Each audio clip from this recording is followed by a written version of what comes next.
رب اشرح لي صدري ويسر لي أمري واحلل عقدة من لساني يفقه قولي رب زدني علما اللهم فقهنا في الدين اللهم بارك لنا في أوقاتنا اللهم أخلصنا لوجهك الكريم يا رب لك الحمد كما ينبغي لجلال وجهك ولعظيم سلطانك اللهم صل على محمد صلى الله عليه وسلم وعلى آل محمد صلی اللہ علیہ وسلم۔ تمام قسم کی تعریفات اللہ رب العالمین کی ذات کے لیے ہیں جو سب سے بلند اور طاقت والا ہے۔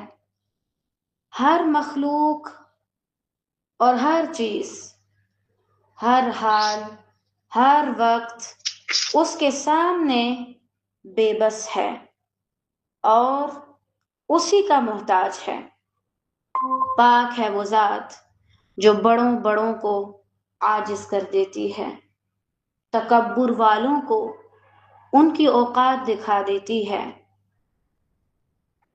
الحمدللہ رب العالمین وہی ہے کہ جس نے اپنی مخلوقات کو الگ الگ صلاحیت دے کر الگ الگ جگہوں پر بسا دیا اور پھر ان پر مکمل کنٹرول رکھے ہوئے ہے، کسی کو بھی اس کی حدود سے باہر نہیں جانے دیا۔ الحمدللہ رب العالمین پاک ہے وہ ذات جس کا نام زمین و آسمان میں بلند ہے اور تمام بڑی بڑی مخلوقات اس کا ذکر کرتی ہیں اور اس کی حمدیں اور اس کی تعریف بیان کرتی ہیں۔ الحمدللہ رب العالمین اللہ ہی کا فضل ہے کہ اس نے ہمیں قرآن مجید پڑھنے اور پڑھانے کے لیے چن لیا۔ اگر وہ ایسا نہ کرتا تو ہم کبھی بھی اس خیر کو نہ پا سکتے۔ باوجود اس کے کہ اس نے ہمیں چن لیا، پھر بھی ہمارے اندر بہت سی خامیاں، کمزوریاں، کمیاں ہیں۔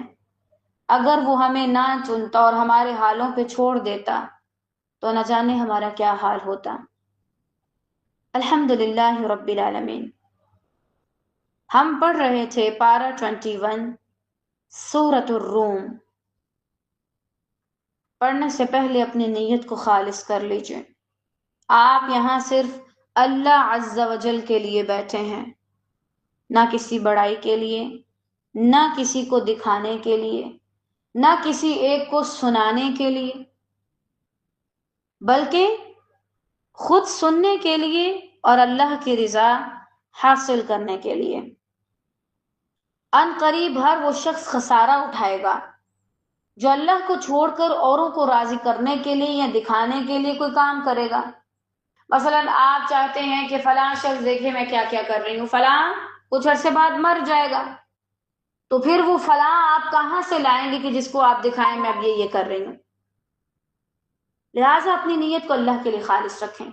قرآن مجید پڑھنے کے بعد اگر آپ کی نیت میں اخلاص نہیں آتا، کوئی فائدہ نہیں پھر قرآن پڑھنے کا۔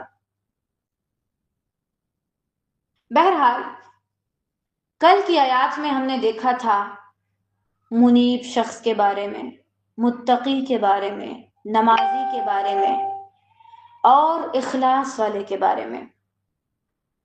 آج انشاءاللہ ہم دیکھیں گے آیت 32 سے۔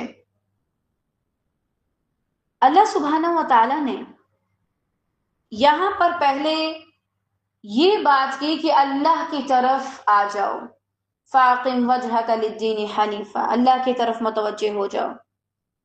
پھر کچھ عبادات کا ذکر کر کے شرک سے روکا۔ اب اس کے بعد جب تم دیندار بن جاؤ گے اور اس کے باوجود تم لڑائی جھگڑا کرو گے، فساد کرو گے اور آپس میں بٹ جاؤ گے، علیحدہ علیحدہ ہو جاؤ گے، تو سب سے بڑا نقصان کیا ہوگا؟ تم سب سے پہلے اپنے دین سے نکل جاؤ گے۔ سب سے پہلے آپ دیکھیں، اگر بالفرض ایک شخص ہے، وہ دیندار نہیں ہے، کافر ہے، مشرک ہے، وہ بالکل الگ سائڈ پہ ہے، وہ دین کو اس طرح سے نقصان نہیں دے گا جس طرح سے ایک وہ بندہ دے گا جو دین میں آ جائے اور پھر تفرقہ بازی شروع کر دے۔ یہ آیت ہمیں بیسیکلی فرقوں میں بٹنے سے روک رہی ہے۔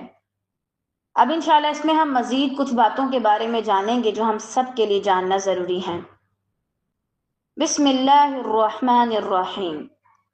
من الذین فرقوا دینہم وکانوا شیعا کل حزب بما لدیہم فرحون۔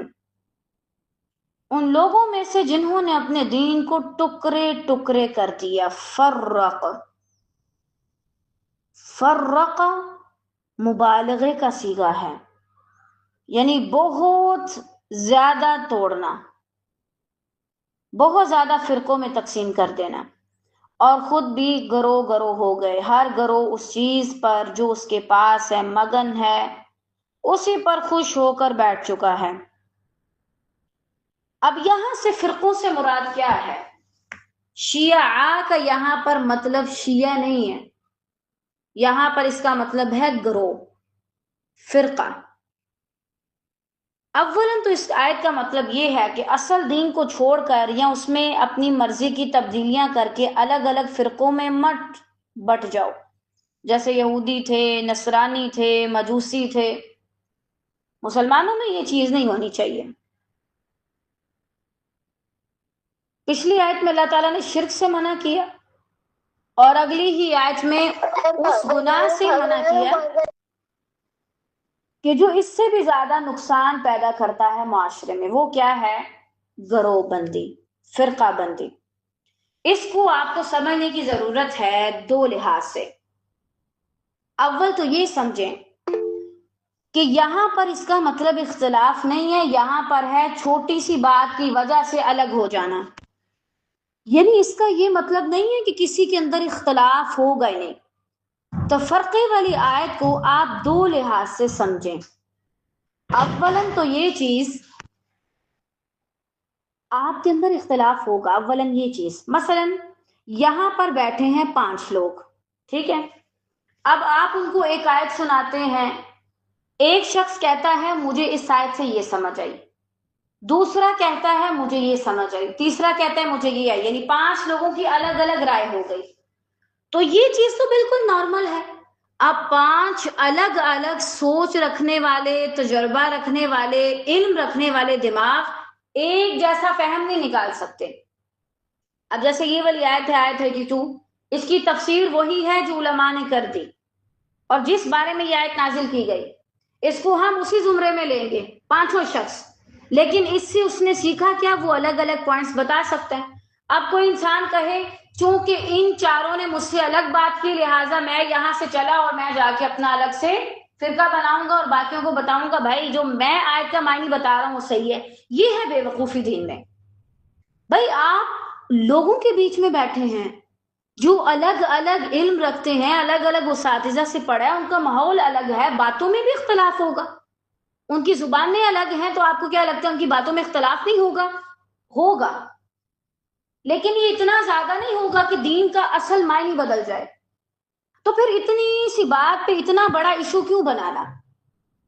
یہ چیز ہوگی، اس چھوٹی چھوٹی بات کی وجہ سے کسی سے اپنی مسجد الگ کر لینا۔ اب مثلا ہمیں وہ حدیث بھی ملتی ہے جس میں بتایا جاتا ہے کہ رفع الدین کریں، اور ایک ہمیں وہ حدیث بھی ملتی ہے جس میں پتہ چلتا ہے کہ نبی صلی اللہ علیہ وسلم نے رفع الدین نہیں کیا، یعنی نماز میں ہاتھ نہیں اٹھائے، چاہے وہ حدیث ضعیف ہے، پتہ تو چل رہا نا۔ اب اگر ایک کر رہا ہے ایک نہیں کر رہا تو اس پہ ایک دوسرے کو کافر کہہ دینا، ایک دوسرے کو جہنمی کہہ دینا۔ آپ کافروں کو کیا جہنم سے ڈرائیں گے؟ آپ تو مسلمانوں کو ہی آپس میں جہنم کے ٹکٹ دے رہے ہوتے ہیں دن رات۔ تو یہ درست بات نہیں ہے۔ ابھی اگر میں آپ لوگوں سے کلاس کے بعد پوچھوں آج کی کلاس سے آپ نے کیا سیکھا، ہر شخص الگ الگ پوائنٹ شیئر کرے گا، کیونکہ ہر انسان کی زندگی میں الگ الگ مسئلے چل رہے ہیں، ہر انسان الگ الگ طریقے سے ایک ہی بات کو سمجھے گا۔ تو کبھی بھی یہ مت کہیں کہ اتنی سی بات ہو گئی تو اس پر میں اپنی مسجد الگ کر دوں، جمعہ الگ سے پڑھانا شروع کر دوں، اپنا مدرسہ الگ کر دوں۔ اسلام اس چیز سے سختی سے منع کرتا ہے. ٹھیک ہے، یعنی جیسے میں نے آپ کو شروع میں بتایا کہ ایک اختلاف تو ہے جو ہر انسان کے اندر ہے، سوچ کی وجہ سے، ماحول کی وجہ سے، علم کی وجہ سے، فہم فراست کی وجہ سے. لیکن ایک یہ ہے کہ انسان بلا وجہ چھوٹی چھوٹی بات پر سب سے الگ تھلگ ہو جائے، تو یہ درست نہیں ہے. مثلا آپ مختلف ٹیم کے ساتھ مل کے کام کرتے ہیں، ہو سکتا ہے اس میں ایک کہے کہ میں اس حدیث کو ایسے سمجھتی ہوں، آپ کے جاؤ آئندہ کے بعد میں تمہارے ساتھ مل کے پڑھاتی نہیں، مجھے تو آپ لوگوں کے ساتھ کام ہی نہیں کرنا. یہ ہے اصل میں تفرقے بازی میں بٹ جانا، اور اس چیز کو اتنا بڑا ایشو بنا لینا کہ ہر بندہ ڈیر ان کی مسجد بنا کے بیٹھ جائے اور بولے میرا اس سے بھی اختلاف ہے، اس سے بھی اختلاف ہے، اس سے بھی اختلاف ہے. آج کے دور میں لوگوں کو صرف نہ اختلاف کی آداب سمجھا دیں کہ جب اگر کسی بات میں کسی سے اختلاف ہو جائے تو اس پر آپ نے کیسا ری ایکشن کرنا ہے.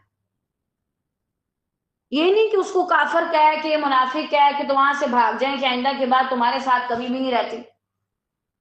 یہ چیز غلط ہے.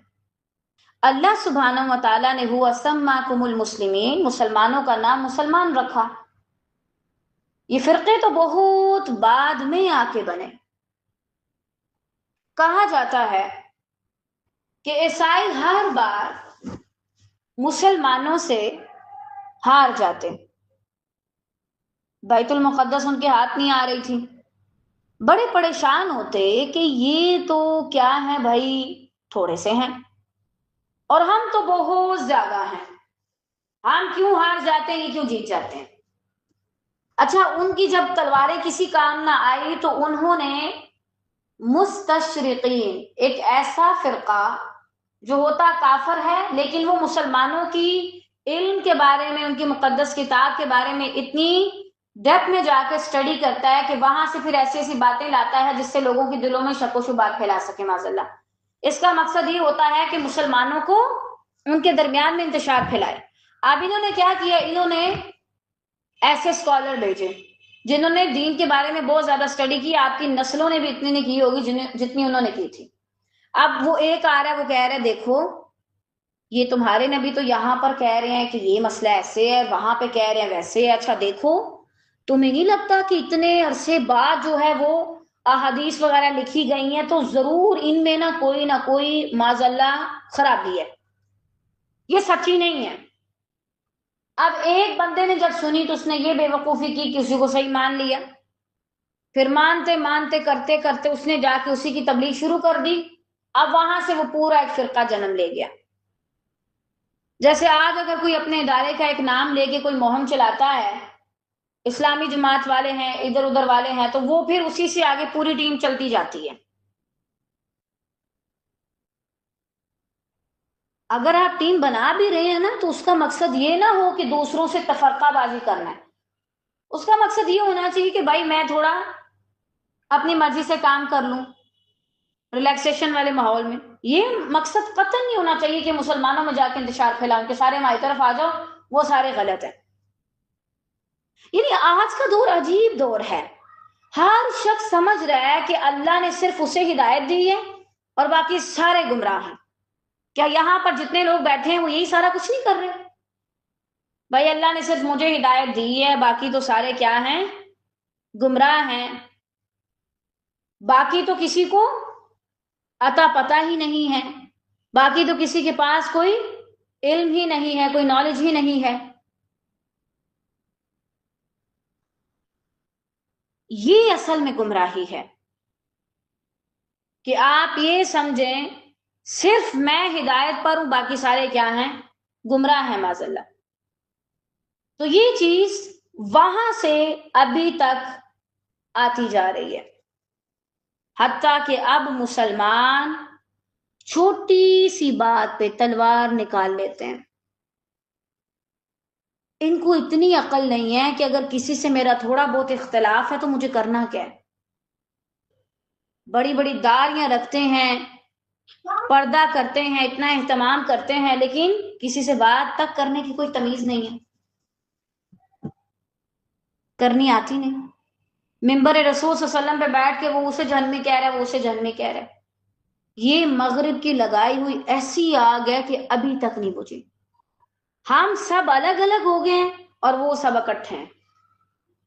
دیکھیں میں نہیں سمجھتی کہ اتنی چھوٹی چھوٹی باتوں پر میں کسی سے الگ جا کے اپنا الگ فرقہ بنا لوں. معاذ اللہ، بات چھوٹی سی ہے.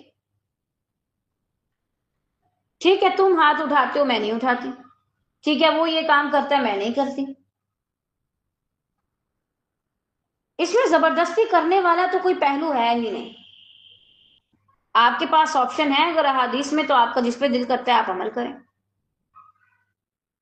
تو بہرحال وہاں سے یہ چیز چلی، اور اب تک مسلمانوں کے اندر یہ چیز ہے کہ ابھی تک ان کے اندر وہ سلوک اتفاق نہیں آیا.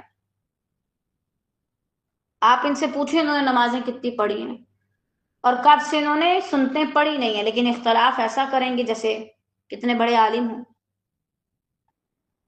بیٹھ کے نماز کے بارے میں بحث کر رہے ہیں، یہ کرنا یہ نہیں کرنا. آپ پوچھیں گے فجر پڑھی عشاء پڑھی تو چپ ہو جائیں گے کہ نہیں پڑھی.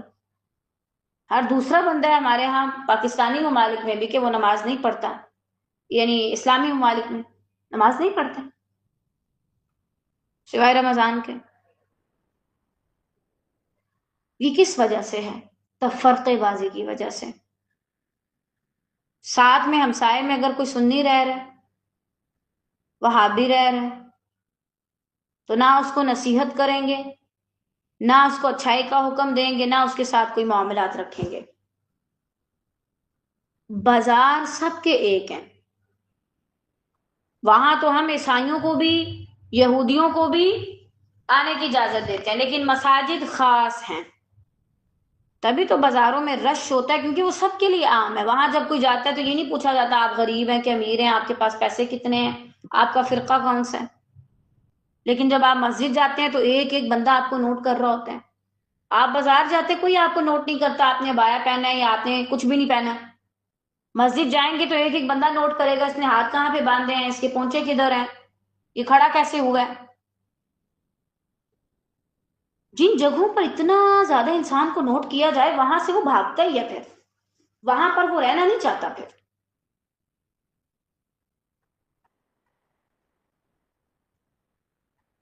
اور واللہ ہی اپنے اندر وسعت پیدا کریں، اپنے اندر اتنی وسعت لائیں کہ آپ ہر کسی کا عمل قبول کر سکیں.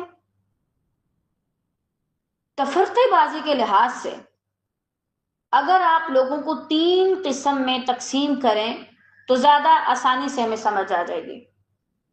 اولاً ایک بات، کچھ ہمارے ہاں ایسے فرقے سے تعلق رکھتے ہیں لوگ جنہیں اس چیز سے کوئی فرق نہیں پڑتا کہ کوئی اللہ کے بارے میں، رسول اللہ صلی اللہ علیہ وسلم کے بارے میں کیا کہہ رہے ہیں، انہیں کوئی فرق نہیں پڑتا. لہٰذا ان کے جو دل میں آتا ہے وہ ان کے بارے میں کہہ دیتے ہیں. یہ بھی درست نہیں. صحیح، مثلا کوئی شخص آپ کے سامنے اللہ کے بارے میں، نبی صلی اللہ علیہ وسلم کے بارے میں عجیب عجیب باتیں کر رہا ہے، اور آپ چپ ہو کے بیٹھے ہیں کہ بھائی جہاں جہاں کوئی لگا ہے بالکل ٹھیک لگا ہے تو مجھے کسی کو سمجھانے کی ضرورت نہیں، ایسے اس کو پتہ نہ چل جائے کہ میں فلاں مسلک سے ہوں. اٹس اوکے، اس کو پتہ چلتا چلے.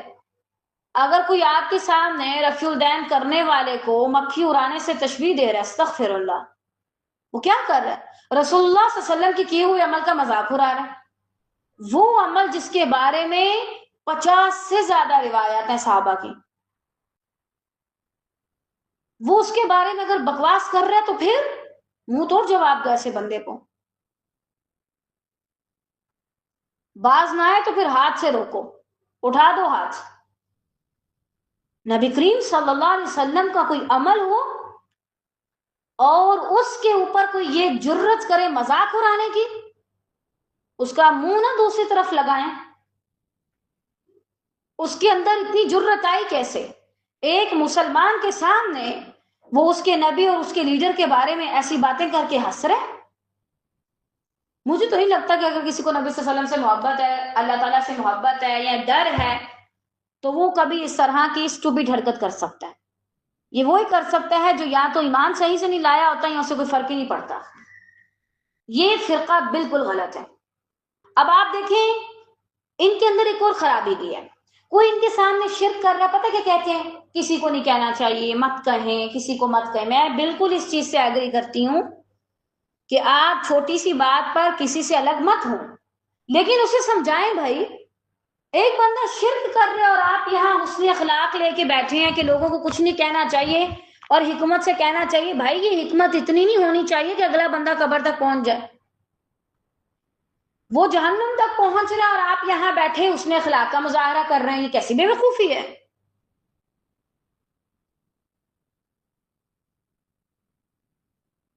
یہ بھی ایکسٹریم رویہ ہے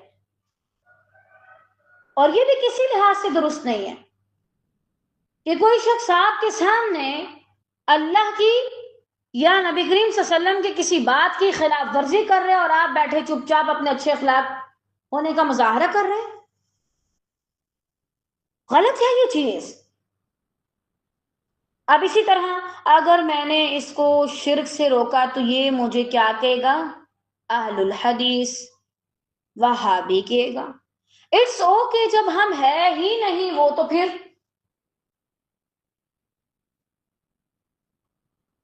یہ لوگ غلط کرتے ہیں۔ آپ لوگ چیک کریں کہ آپ لوگ ایسے لوگوں میں سے تو نہیں ہیں کہ لوگوں کو منع ہی نہیں کرنا، روکنا ہی نہیں کہ بھائی کہیں ہم پہ کوئی ٹیگ نہ لگا دیں، کسی کے کہنے سے آپ کچھ بن جائیں گے۔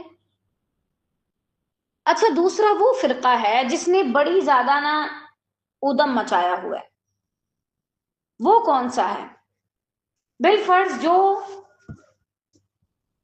بہت ہی زیادہ فرقے میں پڑتا ہے، یعنی اس کے سامنے اگر کوئی ایسا کام کرے گا جو اس کے فرقے میں نہیں ہے تو وہ صرف اس کے بارے میں تبلیغ کرے گا۔ یعنی 8 سال ایک بچہ جامع میں پڑھا ہے، 8 سالوں کے اندر اس نے صرف یہ سٹڈی کی ہے کہ میں نے اپنے فرقے کا دفاع کیسے کرنا ہے،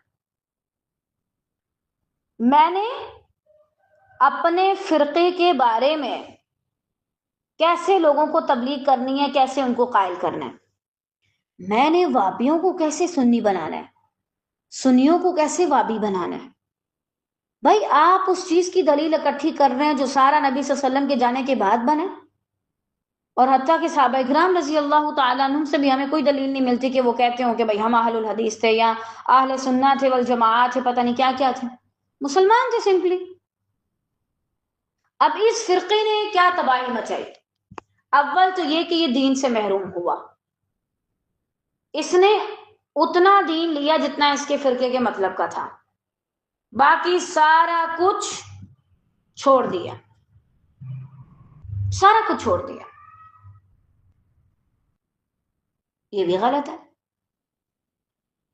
بھائی آپ کو اگر بخاری پڑھنی ہے، حدیث پڑھنی ہے، تو آپ صرف وہ لیں جو آپ کے فرقے کے ساتھ ہے، جو اس کے تھوڑا خلاف جا رہا ہے اس کو آپ بولیں کہ یہ امام صاحب سے غلطی ہو گئی معاذ اللہ۔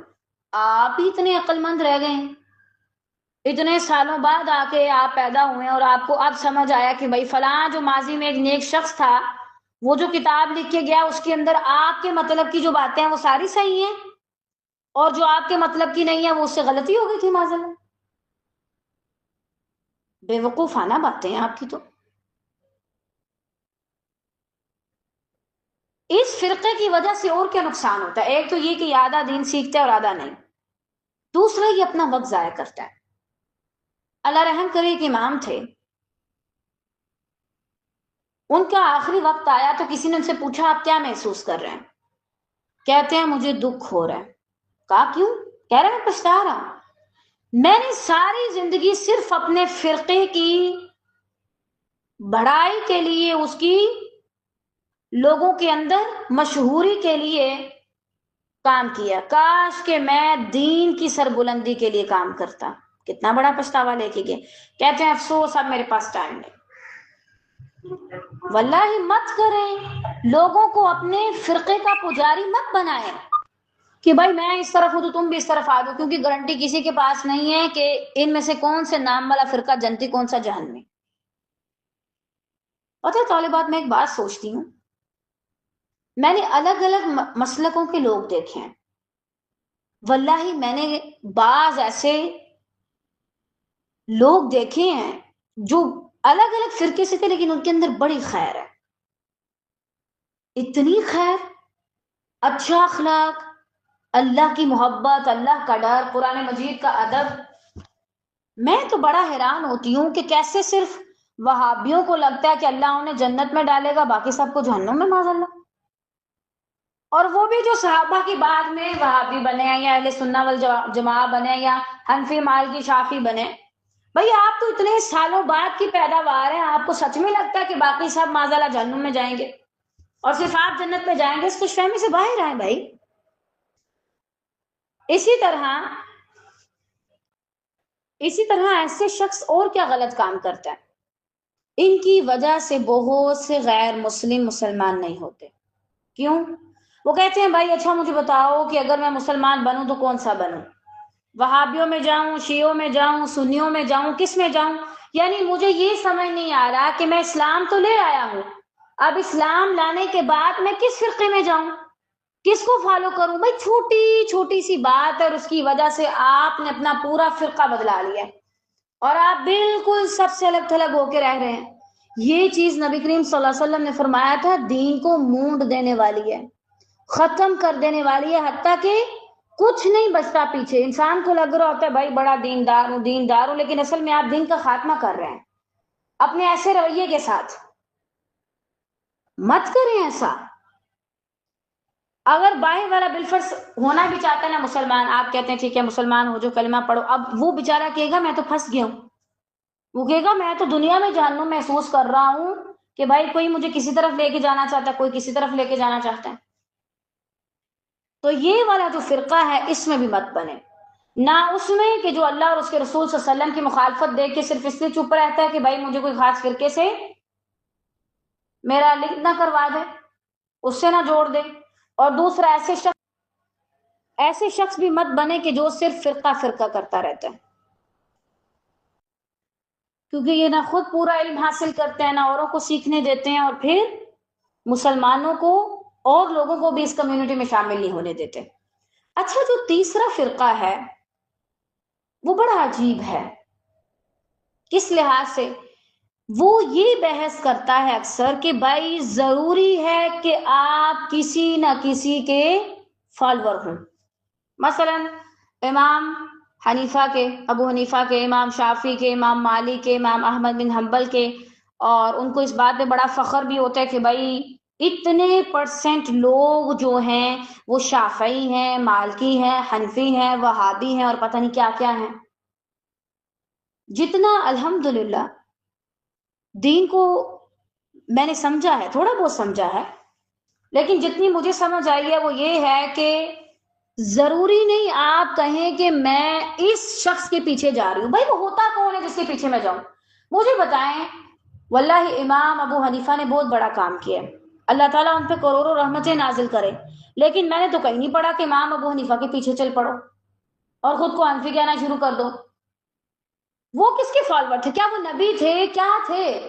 وہی آئی تھی ان پہ کہ وہ انبیاء کی اولاد تھے، یا اللہ سبحانہ و تعالیٰ نے ان سے کوئی مشورہ لیا تھا؟ معاذ اللہ.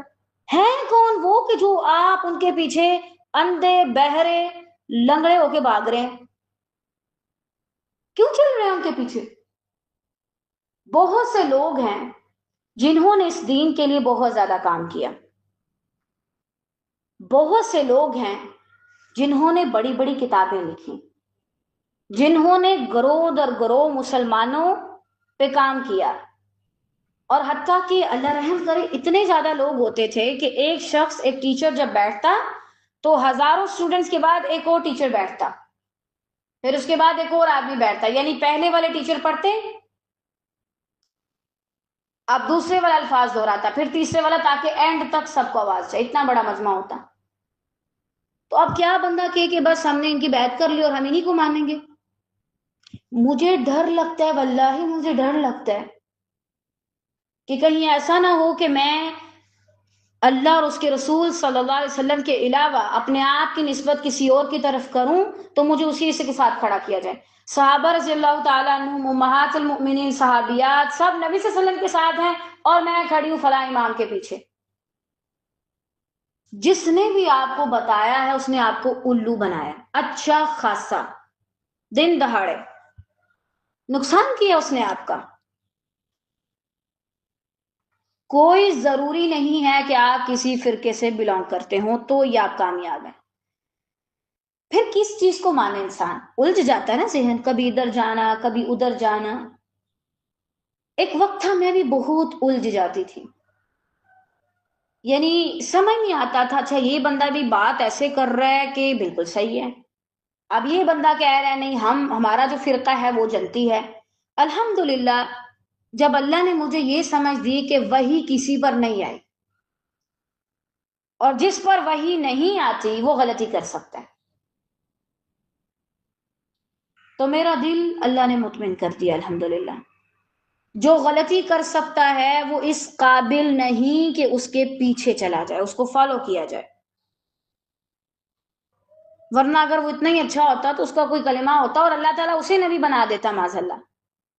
اسے امتی بنایا، اسے امتی رکھو، اسے وہ درجہ دے کہ جو ایک نبی کا ہوتا ہے، یعنی فالو کرنے والا جو درجہ ہے وہ ایک نبی کا ہوتا ہے، یہ اس کو دے کہ تم اسے بھی پھنسا رہے ہو اللہ کے یہاں اور خود بھی پھنس رہے ہو اچھے خاص سے۔ کوئی ضروری نہیں ہے کہ آپ کسی خاص فرقے سے بلانگ کرتے ہو، آپ نے پڑھانا ہے تو بھائی آپ بتائیں آپ کیا ہیں کیا نہیں، صرف قرآن مجید اور احادیث، صرف، اور احادیث الحمدللہ اوتھینٹک ہیں 100%۔ جب ائمہ اکرام رحمہ اللہ اس چیز پر قائم ہو گئے کہ یہ صحیح حدیث ہے، انہوں نے کہہ دیا یہ صحیح یہ ضعیف، امانت داری کے ساتھ انہوں نے بتا دیا یہ ضعیف ہے، امانت داری کے ساتھ بتا دیا کہ یہ 100% صحیح ہے، یہ 90% ہے، یہ 80% ہے، اس کے اندر اتنے % کوئی ضعف پایا جاتا ہے۔ امانت داری کے ساتھ انہوں نے تو بتا دیا، اب آپ اپنی عقل سے کام لیں کہ آپ کو کیا کرنا ہے اور کیا نہیں کرنا۔ لیکن یہ مت کریں کہ مجھے بھائی کسی خاص کے پیچھے چلنا ہی چلنا ہے۔ اللہ نے آپ کو مسلمان بنایا، مسلمان کی طرح زندگی گزاریں اور مرے بھی مسلمان بن کے، کسی اور فرقے میں پڑھنے کی ضرورت نہیں ہے۔ ہاں، آپ کی جو اعمال میں اختلاف پایا جاتا ہے نا، اس کی بنا پر آپ کو یہاں سزا ملے گی یا جزا۔ مثلا یہاں پر 10 لوگ ہیں کہ جو اللہ کو ماننے والے ہیں، توحید والے ہیں، ایک تو وہ بندہ ہے نا جو توحید والا ہی نہیں ہے، اس کا تو حساب کتاب بھی نہیں، یعنی اگر کوئی موحد ہوگا تو اللہ تعالیٰ کے پاس اس کا اکاؤنٹ کھلے گا، اگر کوئی توحید پرست نہیں مشرک ہے تو اس کا کوئی اکاؤنٹ نہیں کھلے گا، اس کا سارا کچھ راکھ بنا کے اڑا دیا جائے گا ہوا میں۔ لیکن البتہ جو واقعی میں توحید والا ہوگا اور اس کے عمل میں اختلاف ہوگا، نماز میں باقی طریقوں میں، تو پھر اگر اس نے بلا وجہ کہیں پہ کمی کی ہے تو اللہ تعالیٰ اسے سزا دے گا، چاہے تو معاف کر دے، اور اگر اس نے صحیح عمل کیا تو اللہ تعالیٰ اسے اپریشیٹ کرے گا اور بڑھا چڑھا کر اپنی رحمت سے اسے جنت دے گا۔ عقیدہ ایک ہی ہے، عقیدے میں تو اختلاف بنتا ہی نہیں۔ بھائی میرا تو بس چلے، اگر کوئی مجھ سے عقیدے کے معاملے میں آ کے بحث کرے تو میں اسے تلوار سے جواب دوں، واللہ کیسا بے وقوف شخص ہے اللہ کے بارے میں آ کے مجھ سے جھگڑا کر رہا ہے۔ یہ جو تفرقے بازی کی بات ابھی ہم نے کی ہے نا، یہ اعمال کے لحاظ سے ہے کہ آپ جو عمل کرتے ہیں اس سے، اگر کوئی شرک کرتا ہے، وہ کسی بھی فرقے سے تعلق رکھتا ہو، وہ مسلمان ہی نہیں اول، کیونکہ مشرک کافر سے بھی برا ہے۔ کافر تو ڈائریکٹ کہتا ہے نا کہ اللہ نہیں ہے، الگ ہو جاتا ہے شرافت سے، یہ مشرک کیا کرتا ہے میٹھی چھڑی، ایک طرف کہتا ہے کہ اللہ رب ہے لا الہ الا اللہ، دوسری طرف کہتا ہے کہ فلاں بھی داتا ہے، فلاں کے پاس بھی صلاحیت ہے، فلاں بھی یہ کر سکتا ہے، فلاں بھی وہ کر سکتا ہے، تو کس کو دھوکہ دے رہے ہو؟ یخادعون اللہ والذین آمنوا وما یخدعون الا انفسهم وما یشعرون۔ تمہیں شعور ہی نہیں، اتنی عقل ہی نہیں کہ تم خود کو دھوکے میں رکھے ہوئے ہو، کسی اور کو دھوکہ نہیں دے دینا، اللہ کو نہ ایمان والوں کو۔ جہاں یہ منافق کرتے ہیں وہاں یہ مشرک بھی کرتے ہیں، دھوکے میں ہوتے ہیں، منہ سے لا الہ الا اللہ اور سر کسی اور کے سامنے جھکایا جا رہا ہے۔ تو بہرحال اللہ سبحانہ و تعالیٰ کہتے ہیں ان سے بھی مت ہونا، یعنی ولا تکونوا من المشرکین، اور اگر پچھلی آیت سے جوڑا جائے ولا تکونوا من الذین فرقوا، اور ان میں سے بھی نہ ہو جاؤ، ایک تو ان میں سے نہ ہو جو شرک کرنے والے، اور ان میں سے بھی نہ ہو جنہوں نے اپنے دین کو گروہ در گروہ کر دیا، فرقہ فرقہ کر دیا. اور اس چیز نے صحیح بات ہے ایک عجیب سی مشکل بنا دی ہے. کہیں بھی جائیں، کوئی پڑھتا ہے پڑھاتا ہے کچھ بھی ہے. ابھی کل شاید آپ کے ہی گھر میں سے کسی میل کی کال آئی تھی جو کہ باہر رہتے ہیں، اسپیشل یہ پوچھنے کے لیے کہ ہمیں بتائیں آپ کدھر رہتے ہیں، ہم آپ کو چیک کرنے آئے، پھر آپ کا فرقہ کون سا ہے، آپ کا عقیدہ کون سا ہے، آپ کن چیزوں پہ کام کروا رہی ہیں. عجیب ہے بھائی. یعنی لوگ اب دین نہیں سیکھ رہے، لوگ فرقہ سیکھ رہے ہیں، اور یہ انہیں کسی اور طرف جانے بھی نہیں دیتا. مثلا اگر آپ کسی اور فرقے سے ہیں اور آپ کو تھوڑی سی بنک لگ جائے کہ باجی بات کوئی اور کر رہی ہیں، آپ فٹ سے نکل جائیں گے. جیسے بھائی فرقہ نہیں ہو گیا یہی اصل دین تھا. معاذ اللہ، واللہ یہ سب آپ کو دھوکہ دے رہے ہیں. تو یعنی جو بھی شخص اپنے فرقے کے ارد گرد کام کر رہا ہے وہ آپ کو دھوکہ دے رہا ہے. اور آج کل اگر باقاعدہ آپ جو لوگ پمفلٹ وغیرہ شیئر کرتے ہیں، اگر آپ اس کے اوپر دیکھیں نا، لکھا ہوتا ہے اس فرقے کے لوگ، اس فرقے کے لوگ. کیا ہے بھائی، میں اگر کسی اور فرقے سے تو میں نہیں آ سکتی. آپ نے اپنے فہم، اپنی سوچ، اپنی سمجھ سے اللہ کے وہ طریقے جن سے وہ راضی ہوتا ہے سیکھ کر مسلمان بننا ہوتا ہے، نہ کہ کسی اور کو دیکھ کر، کسی خاص فرقے کو دیکھ کر. اگر آپ ایسا کریں گے تو پھر مشکل ہو جائے گی آپ کے لیے، اور آپ اصل دین کبھی نہیں سیکھ پائیں گے. پھر آج سب ذرا ایمانت داری کے ساتھ خود سے یہ سوال کریں، کیا آپ اللہ اور اس کے رسول صلی اللہ علیہ وسلم کی بتائی باتوں کو ماننے والی ہیں، یا کسی خاص انسان کو سن کے اس کے پیچھے چلنے والی ہیں؟ اگر تو کوئی آپ میں سے ایسا ہے کہ جو اللہ اور اس کے رسول صلی اللہ علیہ وسلم کی بات لے لیتا، چاہے وہ جہاں سے بھی مل رہی ہے، صحیح مل رہی ہے تو لے لیتا ہے، لیکن اگر کوئی کہیں پر جا کر بھی اپنے فرقے کے اوپر پکا رہتا ہے اور کہتا ہے کہ میرے فرقے میں یہ ہے تو میں اس سے نہیں ہٹوں گی، واللہ دین کو دوبارہ پڑھو، کیونکہ تم جاہل ہو. تم نے سب پڑھا، تم نے اپنا دین نہیں پڑھا. ہر کتاب آپ خود پڑھتے ہیں بہت گہرائی میں جا کے، فالتو قسم کی کتابیں پڑھتے ہیں، لیکن کبھی بھی دین کے بارے میں تم نے ویسے نہیں پڑھا. اس سے پہلے کہ مہلت ختم ہو جائے اور ہم سب مل کر خدا نہ خواستہ دین کا بیڑا ہی غرق کر دیں، آپس کے تفرقے بازی کی وجہ سے میں کچھ سکھا رہی ہوں، کوئی اور کچھ سکھا رہا ہے، وہ کچھ سکھا رہا ہے، اس کی بجائے بہتر ہے کہ ہم خود بھی صحیح دین سیکھیں اور اس کے بعد قرآن اور حدیث جو ہے وہ پڑھائیں. اور الحمدللہ اللہ کے فضل سے، اللہ کے فضل سے، اللہ کے فضل سے کوئی بھی وہ بات جو میرے رب نے کہی ہو یا نبی کریم صلی اللہ علیہ وسلم نے کہی ہو، وہ کوئی بھی بتا رہا ہو، میں نہیں دیکھتی کون بتا رہا ہے، کیا بتا رہے، اگر وہ ٹھیک ہے اس کو فالو کر لو. اور الحمدللہ اللہ کا شکر ہے کہ اللہ نے ہمیں ان لوگوں میں سے نہیں بنایا جو فرقوں کے چلنے والے ہیں. مجھے تو ڈر لگتا ہے کہ میں کسی انسان کے پیچھے چل پڑوں، پتہ نہیں وہ مجھے کہاں کہاں لے جائے، گمراہ کر دے. حتیٰ کہ چاروں امام نے جنہوں نے فقہ لکھی، ابو حنیفہ، مالک، شافعی، احمد رحمہ اللہ، پتہ ہے انہوں نے کیا کہا اپنی زندگی کے آخر میں بھی اور اپنی کتابوں کے آخر میں بھی؟ انسان ہے ہم سے کوئی غلطی ہوئی ہو تو ہماری باتوں کو دیوار پہ دے مارنا اور سمجھنا کہ ہمارا دماغ کام کرنا چھوڑ گیا تھا، لیکن کرنا وہی جو قرآن اور حدیث میں ہے، اور ہماری باتوں کو چھوڑ دینا. لیکن ہم کہتے ہیں کیوں امام صاحب، ہم کیوں پھینکیں؟ دماغ ہوگا تو بھائی ایسے کریں گے نا، جب دماغ ہی نہیں ہے تو پھر جو سمجھ میں آئے گا بس، جو بتایا جائے گا اس کے پیچھے چل پڑیں گے. کیا اچھا آج خود سے ذرا ایک سوال پوچھیں، آپ ابھی جس فرقے کو مانتے ہیں کیا آپ نے اس کے بارے میں اسٹڈی کیا؟ کیا آپ نے جانا ہے وہ کہاں سے آیا، اس کا بانی کون ہے؟ کیا اس کا حکم اللہ نے دیا تھا یا کسی انسان نے دیا تھا؟ لازماً سوچیں. آپ میں سے جو جس بھی فرقے پہ چل رہا ہے، دیکھیں آپ لوگوں کے سامنے بڑی ایفیشنٹیں ماریں گی، جی ہمارا کوئی فرقہ نہیں، ہم تو بس ہر بات پہ چل پڑتے ہیں. میں نے دیکھا ہے کچھ لوگ اس معاملے میں بھی جھوٹ بولتے ہیں. ان کو حدیث بتائی جائے کہتے ہیں امام یہ کہتے ہیں، حدیث بتائی جائے کہتے ہیں امام یہ کہتے ہیں.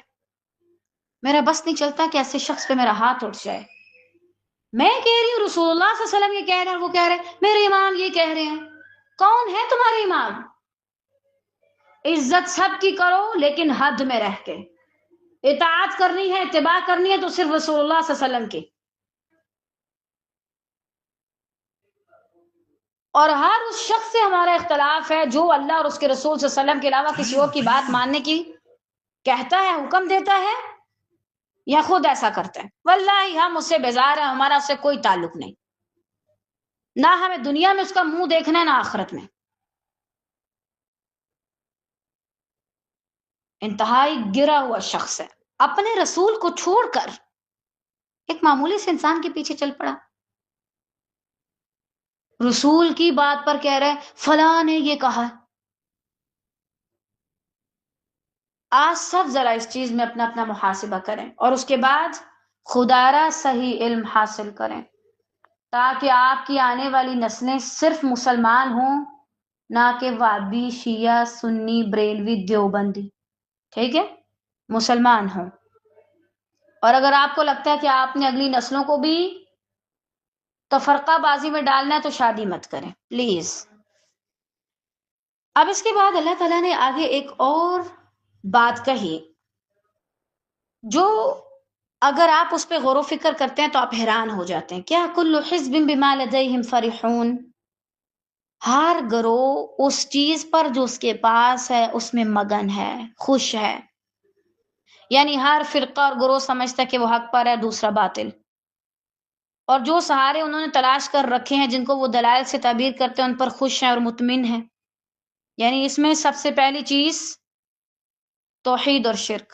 بعض لوگ شرک کرتے ہیں اور بڑے مطمئن ہیں، بھئی ہم تو صحیح کر رہے ہیں. میں نے دیکھا ہے لوگ ڈرتے بہت ہیں مخلوقات سے، انسانوں سے، زندہ انسانوں سے، مرے ہوئے انسانوں سے، چھوٹے بچوں سے کہ بد دعا دے دے گا، بڑے بچوں سے کہ کوئی نقصان پہنچا دے گا، بوروں سے کہ اس کی آہ لگ جائے گی. یعنی اپنا عمل نہیں سدھاریں گے لیکن ساری زندگی ڈرتے رہتے ہیں لوگوں سے. یہ ڈر بھی کسی نہ کسی حد تک آپ کے اندر شرک پیدا کر دیتا ہے. خلاص میرا عمل ٹھیک ہے تو اللہ میرے ساتھ ہے، میرا کوئی کچھ نہیں بگاڑ سکتا، میں کیوں اپنے آپ کو شرک پہ مبتلا کر لوں معاذ اللہ. اور اس کے بعد جو انسان جس جس فرقے میں ہے وہ اسی میں خوش ہے. اور جب انسان ایک چیز کو پا کر خوش ہو جائے تو پھر وہ مزید کی تلاش چھوڑ دیتا ہے. اگر کوئی شیعہ بن کے خوش ہے تو وہ کبھی بھی اتنی عقل نہیں لائے گا اپنے دماغ میں کہ بھائی میں ذرا غور و فکر کروں میں کہاں کہاں پہ غلطی کر رہا ہوں، کہاں کہاں پہ میرا عقیدہ درست نہیں. اگر کوئی بریلوی ہے تو وہ بھی بس اسی پہ خوش ہوگا، بڑا فخر کرے گا. دیوبندی ہے تو وہ اس پہ فخر کرے گا. اور بڑی حد ہے تو لوگوں کو تپانے کے لیے، بھڑکانے کے لیے ان کے جذبات 5-6 نشیدیں بنا لیں گے. اور وہ نشیدیں جب دیوبندی یا اس طرح کے فرقے سنیں گے تو وہ جھوم جھوم اٹھیں گے کہ جیسے پتہ نہیں ہم نے کوئی جنت کی چابیاں ہمارے ہاتھ میں آ گئی ہیں معاذ اللہ، اور جب مرضی ہم اپنی مرضی سے اس میں داخل ہو سکتے ہیں. اس سے پہلے کہ جو آپ کے پاس ہے وہ گمراہی کا باعث ہے اور آپ اسی پر خوش ہو کے بیٹھ جائیں، اپنی اصلاح کریں، دیکھیں کہاں پر غلط ہوں میں. دین کا کام کریں اور کوئی فرقہ بیچ میں نہ لائیں. دین کا کام کریں اور کسی ایک چیز پر کام نہ کریں. تو بہرحال اس بارے میں لازمی سرچ کریں اس سے پہلے کہ آپ غلط پر راضی ہو کے بیٹھ جائیں کہ میں کہاں پر غلط ہوں، مجھے کہاں پہ اپنی اصلاح کرنی ہے. دین کا کام کریں مسلمان بن کے.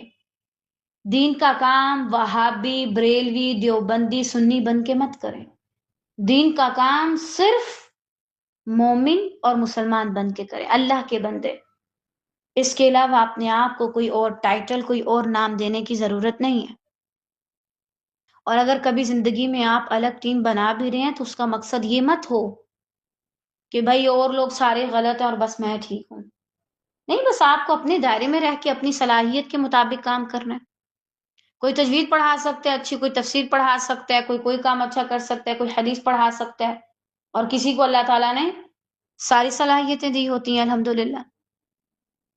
جو کام کر سکتا ہے وہ کرے. اس لیے کہ میرے پاس یہ صلاحیت ہے، اس لیے نہیں کہ میرا فرقہ یہ ہے معاذ اللہ. اور میری مانے کبھی ایسے شخص کو دوست مت بنائیں جو کسی خاص فرقے کا پجاری ہو، اور اللہ سے دعا کریں کہ یا اللہ مجھے ایسے لوگوں سے دور کر دے. واللہ میں نے اپنی زندگی میں یہ چیز دیکھی ہے الحمدللہ. جب سے ان سب چیزوں سے کنارہ کیا ہے تو الحمدللہ اللہ نے ایسی دعا قبول کی ہے کہ اب میرے ارد گرد کوئی ایسا انسان ٹکتا ہی نہیں ہے میرے زیادہ قریب جو کسی خاص فرقے کا فالوور ہو. الحمدللہ، چاہے وہ میرے اساتذہ ہوں، چاہے وہ اسٹوڈنٹس ہوں، چاہے وہ دوستیں ہوں، چاہے وہ کوئی بھی ہو. کیوں یہ دھیان بھٹکاتے ہیں؟ جو میں نے بہت شروع میں آپ کو سمجھایا نا، اختلاف کا مطلب وہ ہوگا، اور اس کا ادب سیکھیں کہ کسی کے ساتھ اگر میرا کسی بات پہ اختلاف ہوا ہے تو مجھے آگے سے کیسے رد عمل دکھانا ہے. لیکن ایسے لوگوں کے ساتھ مت رہیں جو چھوٹی سی بات پہ اپنی مسجد ہی الگ کر لیں، اپنا گھر ہی الگ بنا لیں. ٹھیک ہے؟ ایسے لوگوں کے بیچ میں رہنے سے بچیں اور خود بھی ایسا انسان بننے سے بچیں. اور پھر آپ دیکھیں کہ دین کتنا خوبصورت ہے. واللہ ایسے جیسے آپ کسی باغ میں ہوتے ہیں، ہر وقت مستی، ہر پسند کی چیز اویلیبل، الحمدللہ، جیسے آپ کسی جنت میں ہوں. بڑا آسان ہے یہ دین. مشکل تب ہوتا ہے جب بتانے والے زیادہ ہو جائیں. ٹھیک ہے؟ مثلا ایک چھوٹا سا قاعدہ ہے، آپ یوں لگا لیجئے حرف مدہ کا. بڑا آسان ہے، لیکن اگر 5 6 7 10 لوگ آ جائیں اس کو سمجھانے کے لیے، نہیں میں اس طریقے سے سمجھاتا ہوں، کہتا نہیں میں اس طریقے سے، کچھ بھی سمجھ نہیں آئے گا. لیکن اگر آپ اس کی اصل سے اسے سیکھیں گے تو صحیح رہے گا. اسی طرح دین ہے. اگر آپ مختلف فرقوں میں جا کے بیٹھیں گے تو پھر آپ کہیں گے بھائی چھوڑو اس کو، اس کے بغیر ہی ٹھیک ہوں معاذ اللہ. لیکن اگر آپ اس کی اصل کے پاس جائیں گے، قرآن اور حدیث، تو آپ مطمئن ہو جائیں گے اور آپ دیکھیں گے کہ اس سے بہتر کوئی چیز نہیں. الحمدللہ رب العالمین. اللہ تعالیٰ سے دعا ہے کہ وہ ہم سب سے راضی ہو جائے اور ہم سے اپنے دین کا بہترین کام لے، اس حال میں کہ ہم سوائے اللہ اور اس کے رسول صلی اللہ علیہ وسلم کے کسی اور کے پیچھے نہ چلنے والے ہوں، نہ اس کی تقلید کرنے والے ہوں، اور نہ اس کی باتوں کو آگے پھیلانے ہوں، بلکہ ہم اللہ اور اس کے رسول صلی اللہ علیہ وسلم کی باتوں کو آگے پھیلانے والے ہوں خیر و عافیت کے ساتھ. الہ العالمین، ہم سے راضی ہو جائیے اور ہم سے اپنے دین کا بہترین کام لیجئے. واللہ یا رب ہم حاضر ہیں، آپ جیسے چاہیں، جب چاہیں، جہاں چاہیں ہمیں استعمال کریں، اور ہمیں ان کاموں سے بچا لیں جو ہمیں ضائع کر دیں گے. یا رب، جو خواب آپ نے ہمیں دکھائے دین کا کام کرنے کے حوالے سے، ہماری زندگی میں ہمارے ہی ہاتھوں سے خیر و عافیت کے ساتھ وہ ہم سے مکمل کروا لیجئے، اور ہمیں توفیق دیجئے کہ ہم بہت سے لوگوں کے لیے آسانی پیدا کرنے والے ہوں اور انہیں سیدھا رستہ دکھانے والے ہوں اور خود بھی سیدھے رستے پر چلنے والے ہوں. یا رب ہمیں کبھی بھی ان لوگوں میں اکٹھا نہ کرنا جنہوں نے اپنے دین کو الگ الگ کر دیا، بلکہ آپ ہمیں نبی کریم صلی اللہ علیہ وسلم اور صحابہ اکرام رضی اللہ تعالیٰ عنہم کے ساتھ ہی رکھنا. ہر جگہ پر، ہر جہان میں، میدان حشر میں، ہر چیز میں ہمیں ان کا ساتھ دینا، اور ہمیں ہمارے والدین کے لیے بہترین صدقہ جاریہ بنانا تاکہ ہم ان کی دنیا اور آخرت میں ان کے لیے فخر کا باعث بنے. آمین یا رب العالمین. بارک اللہ فیکم.